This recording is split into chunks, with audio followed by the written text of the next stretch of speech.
जब भीतर की बातचीत रुक जाती है तो ऐसा असीम मौन छा जाता है। उस मौन में हर चीज का उत्तर मिल जाता है, हर चीज सुसल जाती है, शाब्दिक रूप से नहीं, अस्तित्वगत रूप में सुलझ जाती है। कहीं कोई समस्या नहीं रह जाती है। यही मौन की शक्ति होती है। इसे जो समझ गया वह जीवन को समझ गया। दुनिया के सभी प्रश्नों का हल हमारे अंदर ही होता है, बस हमें उसे अपने मौन के द्वारा खोजना रहता है। जो इस मौन के द्वारा अपने प्रश्नों का उत्तर खोज लेता है, उसको किसी दूसरे के जवाब की जरूरत ही नहीं होती। जिसे आप समझना चाहते हैं, उसके साथ आपको बैठना तो के साथ मौन में बैठना शुरू करें। मौन होकर अपने कर्म कोश कीजिए, क्योंकि कर्म की आवाज दूर तलक जाती है। मैं एक तन्हा मुसाफिर हूं, जो न बात किसी की करता है और न बात किसी से करता है। जितना जरूरी हो उतना ही बोले, पर इससे आपके अंदर सीखने या ग्रहण करने की क्षमता बढ़ती है और बुद्धि भी तीव्र होता है। अपने कार्य को मौन रहकर करते रहे, क्योंकि खिलाड़ी खेल पर ध्यान देते हैं, बाहर बैठे दर्शकों की टिप्पणियों पर नहीं। हमारे पवित्र विचारों का मंदिर मौन है। अगर बहस करने वालों में एक व्यक्ति शांत रहे तो बहस कभी नहीं हो सकती। मौन की भाषा सबसे प्रभावी भाषा है, पर व्यक्ति इसका इस्तेमाल बहुत कम करता है।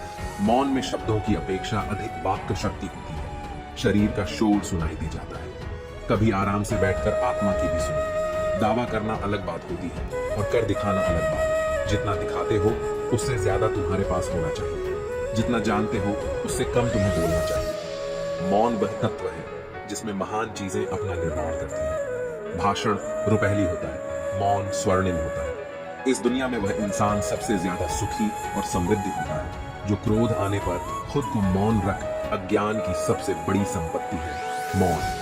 और जब वह इस रहस्य को जान जाता है तब अज्ञान नहीं रहता। प्रार्थना में बिना शब्दों के दिल होना बिना दिल के शब्दों से बेहतर है। चुप्पी सुनो। कहने को तो बहुत कुछ है जो हम बोल नहीं सकते, उसे हम मौन रहकर कह देते हैं। अच्छे और बुद्धिमान व्यक्ति शांत जीवन जीते हैं। जो घड़ा आधा भरा होता है वह ज्यादा बचता है, और जो पूर्णता भरा होता है वह मौन रहता है। ऐसा नहीं है कि बुद्धिमान व्यक्ति बोलना नहीं जानते, वह चुप रहता है क्योंकि वह जानते हैं कि उन्हें कहाँ बोलना है।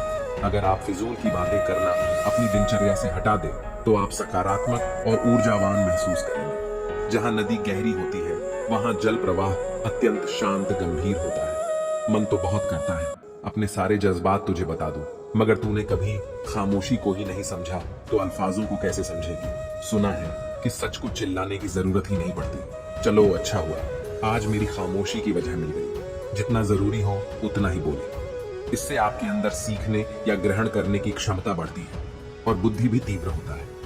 अब तो समझो, मेरी खामोशी का कारण ये सिर्फ मेरी जुबान की खामोशी नहीं, ये मेरे दिल की बात है। भले ही शब्द को कोई स्पर्श नहीं कर सकता, पर शब्द सभी को स्पर्श कर जाते हैं। खामोशियों की भी अपनी एक जोबा होती है, बस वो किसी को समझ नहीं आती है सही जगह और सही वजह पर बोलना।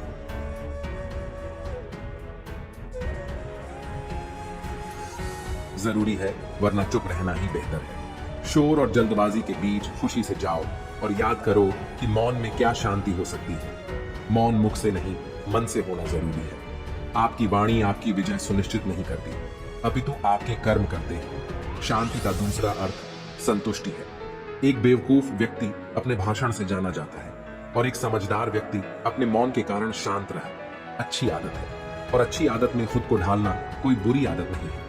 एक मछली जाल में केवल चारे में तब फंस जाती है जब वह अपना मुंह खोल देती है। मौन निराकार है, परंतु इसकी छवि बेहद खूबसूरत है। शांत रहना समझदारी है, चुप रहना नहीं। दूसरों पर हो रहे अत्याचारों को चुपचाप देखने वालों याद रखना, वक्त सबका आता है। एक बार की बात है, एक गुरु का एक शिष्य बहुत अधिक बोलने की आदत से परेशान रहता था। जब भी वह किसी से मिलता मिलने के बाद अपने दोस्तों के सामने उस व्यक्ति के बारे में अपने विचार देना शुरू कर देता, चाहे कोई उससे पूछे या नहीं। वह अपने आसपास की लगभग हर चीज के बारे में, आश्रम में रहने वाले लगभग हर छात्र और शिक्षक के बारे में अपनी राय बताता। उसकी अपनी सकारात्मक या नकारात्मक राय थी, जिसे वह बिना सोचे समझे लोगों के सामने रख देता। जब भी आश्रम में रहने वाला कोई अन्य छात्र उसके पास कोई समस्या लेकर आता तो वह उसकी पूरी बात सुने बिना उसे सलाह देना शुरू कर देता। वह अक्सर अपने दोस्तों से कहता रहता था कि तुम इस काम को ऐसे करो, वह काम ऐसे ही करना चाहिए। उसे अपने आसपास की चीजों के बारे में जो भी आधा अधूरा ज्ञान था वह बीच बीच में गपशप के दौरान बात करके उस ज्ञान का ढूंढ करता था। उसकी इन्हीं हरकतों के कारण आश्रम के किसी भी छात्र या शिक्षक कभी उसे गंभीरता से नहीं लेते।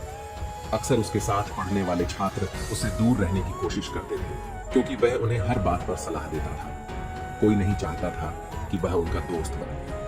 हर कोई उससे दूर रहना पसंद करता था, और अक्सर आश्रम में रहने वाले अन्य छात्र उसकी पीठ पीछे उसकी इन आदतों के लिए उसका मजाक उड़ाते थे।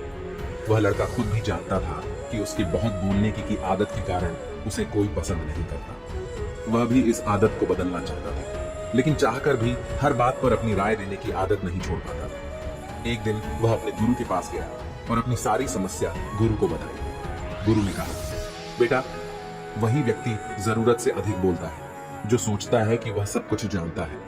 ऐसा व्यक्ति जो मानता है कि वह बहुत कम जानता है और अभी भी बहुत कुछ सीख है, वह कभी भी अधिक नहीं बोलता है और ना ही अपनी राय देता है।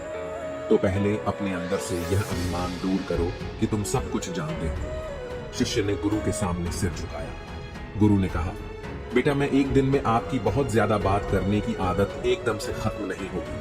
आपको धीरे धीरे अपने अंदर से यह आदत खत्म करनी होगी। लेकिन मैं तुमको यह जरूर बता सकता हूँ कि तुम्हें किन मौकों पर चुप रहना चाहिए, ताकि तुम खुद को दुखी होने और किसी बड़ी परेशानी में पड़ने से बच सको। शिष्य ने गुरु की बात से सहमत होते हुए हाँ में सिर हिलाया। गुरु ने कहा, बेटा, इन 5 अवसरों पर प्रत्येक व्यक्ति को अपना मुंह बंद रखना चाहिए। 1, जब आपको लगे कि आपकी बातों से कोई आपकी भावनाओं को नहीं समझ सकता, तो उस समय आपको चुप रहना चाहिए। अक्सर हम अपने दुख दर्द लोगों को बताना शुरू कर देते हैं, जबकि हमारे आसपास रहने वाले ज्यादा लोगों को इस बात से कोई फर्क नहीं पड़ता कि हमारे जीवन में क्या चल रहा है। हर व्यक्ति को केवल अपनी परवाह है। वह केवल अपने बारे में बात कर चाहता है। वह केवल अपने बारे में सुनना चाहता है। उसे हमारे जीवन की परेशानियों की परवाह नहीं होती और वह हमारे बारे में सुनना नहीं चाहता है। वह आपकी दुखद कहानी 1 या 2 बार सुन सकता है, लेकिन उसके बाद वह आपसे दूर भागना शुरू कर देगा, क्योंकि कोई भी दुखी होना पसंद नहीं करता है। किसी को भी एक उदास और असहाय व्यक्ति के साथ नहीं चाहिए होता है। इसीलिए अपने कुछ करीबी दोस्तों और परिवार के अलावा किसी को भी अपनी परेशानी कभी ना बताएं, क्योंकि अक्सर वे आपकी बातों को समझने के बजाय उनका मजाक उड़ाते हैं। दूसरा, जब आपको नहीं पता कि किसी विशेष अवसर पर क्या कहना है, या आपको किसी विशेष घटना के बारे में केवल आधा अधूरा ज्ञान है, तो ऐसे अवसर पर भी आपको चुप रहना चाहिए। ऐसा व्यक्ति जो आधा अधूरा ज्ञान होने के बाद भी उस विषय पर बात करता है, वह अक्सर उपहास का पात्र बन जाता है। ऐसे व्यक्ति को कोई भी गंभीरता से नहीं लेता है। केवल वही व्यक्ति अपनी बात प्रभावी ढंग से रख सकता है जिसे उस विशेष घटना या विषय का गहरा ज्ञान हो। इसीलिए यहाँ वहां से प्राप्त आदि अधूरी और अनपढ़ की जानकारी के आधार पर कभी भी लोगों को समझाने की कोशिश नहीं करनी चाहिए। तीसरा, गुरु ने कहा, जब कोई व्यक्ति आपके सामने किसी तीसरे व्यक्ति की बुराई कर रहा हो, तो ऐसी स्थिति में आपको चुप रहना चाहिए। आपको कभी भी ऐसी नकारात्मक बातचीत का हिस्सा नहीं बनना चाहिए, क्योंकि आज वह व्यक्ति जो कर रहा है आपके सामने किसी तीसरे व्यक्ति की बुराई, कल किसी और के सामने आपकी भी बुराई करेगा। और इस बात की अधिक संभावना है कि आज आपने जिस तीसरे व्यक्ति की बुराई की है, उसे भी इस बात का पता चल जाए तो आप पर ही मुसीबत आ सकती है। इसलिए जब भी कोई किसी दूसरे व्यक्ति की बुराई करे या उसके गलत समय का मजाक उड़ाए, तो आपको बस उसकी बात सुननी है, अपनी राय नहीं देनी है। अगर आप ऐसा करें तो भविष्य में आपके लिए समस्याएं खड़ी हो सकती हैं। जय श्री कृष्णा।